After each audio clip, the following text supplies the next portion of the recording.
Have you ever met someone who appeared perfectly reasonable, composed, well-mannered, even generous, yet left you with a strange sense of unease? What if the true danger in people isn't found in explosive tempers or overt hostility, but in something far more subtle? Carl Jung, the pioneering Swiss psychiatrist, believed that one particular trait, often hidden in plain sight, marks the most dangerous kind of person.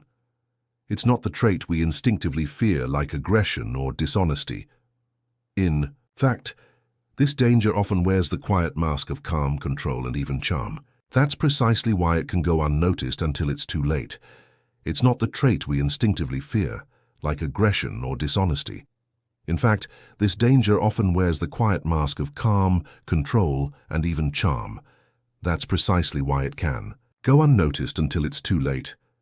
In this video, we're going to explore Jung's deep psychological insights and gradually uncover the warning sign you should never ignore. By the end, you might start seeing certain people in a very different light. Before we begin, make sure to subscribe to the channel. Now, let's get started. To understand Jung's warning, Jung's vision of the human psyche, we need to start with how he saw the human mind. Jung believed that every person wears a mask, a social persona designed to function in the external world. But behind that mask lies the unconscious, a vast territory filled with instincts, suppressed feelings, and universal archetypes. One of the most important parts of this hidden realm is what Jung called the shadow, the collection of all the traits we reject in ourselves. Jung believed that the shadow is not created by society alone. It emerges from the tension between who we are and who we believe we must be. As children, we absorb messages about what is acceptable, lovable, or worthy of praise. Traits that don't fit those messages, like vulnerability, anger, ambition, or independence, are quietly buried. Over time, we come to identify only with the parts of ourselves that earned approval while disowning everything else. But the disowned doesn't disappear. It waits. It lingers beneath the surface, shaping our reactions, choices, and perceptions in ways we don't recognize. This silent influence is what makes the shadow so crucial and so dangerous when left unexplored. What makes the shadow so powerful is that it's not inherently evil. It's simply unacknowledged. It contains our impulses, our envy, our fears, and even our suppressed talents, but when these parts are not faced, they become distorted. People who deny their shadow often project it onto others, blaming the world for the very things they refuse to confront within themselves. Jung saw this as a psychological ticking time bomb. As we move deeper, let's look at what happens when this shadow is ignored or repressed entirely. Repression and the shadow, when someone denies their darker impulses, those feelings don't disappear. Instead, they retreat into the unconscious, gathering energy and waiting for release. Jung warned that what is not made conscious will be lived out as fate. In other words, the more we refuse to see our flaws, the more those flaws control us from behind the scenes. The unconscious doesn't simply store repressed impulses, it transforms them. Jung saw the unconscious not as a passive container, but as an active shaping force. When parts of the self are denied, they don't lie dormant. They mutate, seeking expression through indirect and often destructive channels. The more these disowned aspects are suppressed, the more symbolic and irrational their emergence becomes. Nightmares, compulsive behaviors, irrational fears, or self-sabotaging. Patterns can all be signs of a shadow trying to break through the barrier of consciousness. Jung believed that the longer we ignore these signals, the more they escalate, pushing the individual toward breakdown or breakthrough.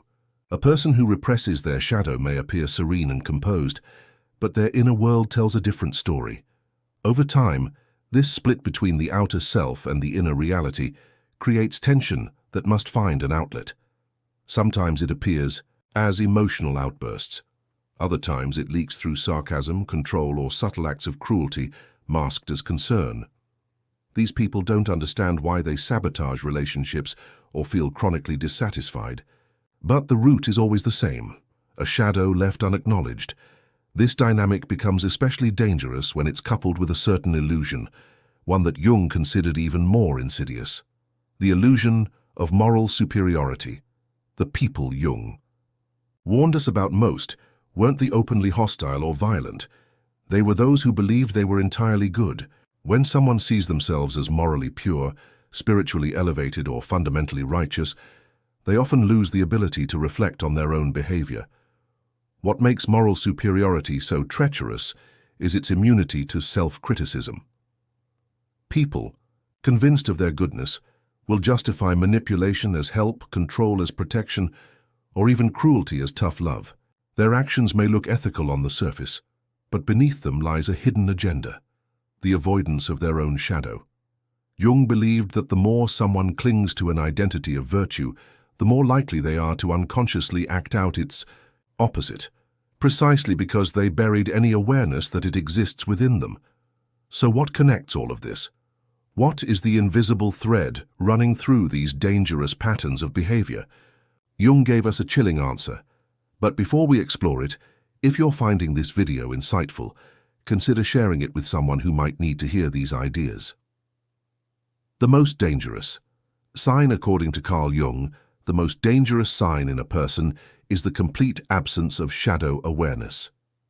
When someone refuses to admit their own capacity for wrongdoing, when they see themselves as incapable of anger, cruelty, or deception, they become truly unpredictable. It's not the presence of darkness that makes someone dangerous, it's the denial of it. People who recognize their flaws are often more trustworthy because they are aware of their potential to harm and take steps to avoid it. But those who believe they have no shadow are blind to their own behavior. They justify everything, rationalize anything, and leave a wake of confusion behind them, never understanding the role they played. In Jung's view, this is not just a psychological flaw, it's a form of spiritual blindness. So, next time you meet someone who insists they're always kind, always moral, always in the right, pause. Ask yourself, what are they not seeing in themselves? The answer might just protect you. If these ideas have given you something to reflect on or challenge the way you see yourself or others, leave a comment below. I'd love to hear your perspective. And if you'd like to continue exploring the deeper layers of the human mind, don't forget to subscribe to the channel, because the deeper we look into others, the more we're inevitably drawn into the depths of our own soul.